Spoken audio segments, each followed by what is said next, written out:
বন্ধুরা, আজকে তো নববর্ষের দিন, অফিস চলে যাচ্ছে, সকালবেলায় ডিউটি আছে, তো খেতে দিয়ে দিয়েছি। তোমাদের সাথেও একটু বকবক করছি, তার সাথে আবার বিকেলবেলায় নেমন্তন্নও আছে। বানিয়েছি প্রথমে দই মাছ দিলাম, দেখি কেমন, একটু ভাতটা ভাঙো, দেখো কেমন হয়েছে। প্রচণ্ড গরম, জাস্ট মানে এক্ষুনি নামিয়ে দিলাম। নববর্ষের দিন এটা ছাড়া কি করে, মানে শুধু কিছু না দিয়ে পাঠানো যায়? এই মাছ ছাড়া পাঠানো যায় না। খেয়ে বলো কেমন হচ্ছে। মাপছে, এবার দেখি, খেয়ে বলো।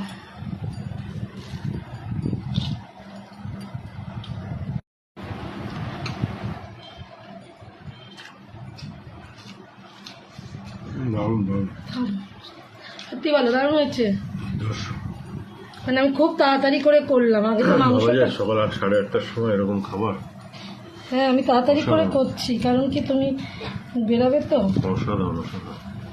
ভালো হয়েছে তো।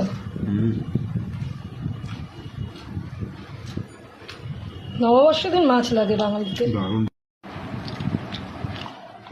আলু দেবো গো, একটা তো দেবো, একটা ছোট্ট দেখে দিই। মাংস দিও বেশ, আর মাংস দেবো না, খাই দেবো। আর না, সামান্য একটু ভাত দাও, একটু। হ্যাঁ, ভাত লাগবে সামান্য মাংস। তুমি খেয়ে বলো তো কেমন হয়েছে। ভালো হয়েছে গো। মাংস তো তুলো পুরো সেদ্ধ, পুরো কড়াতে করেছি, ভালো সেদ্ধ হয়েছে না? আমি তো কোনোদিনই এতে করি না, কুকারে করি না, অনেক বছর ধরেই কড়াতেই করি। খাসি মাংস ভালো হয়েছে। সকাল সকাল তো করা একদম দোষ হয়েছে। একটু কাইদি, একটু কাইদি। আচ্ছা, আর চাটনি আছে, বেশ ভালো হয়েছে না? ও চাটনি। পরশুদিন অফিস চলে যাচ্ছে, ওর মতন অনেকেরই অফিস আছে, আবার অনেকেরই ছুটি আছে। যাদের ছুটি আছে তাদের খুব আনন্দ, বাড়ির লোকেদের।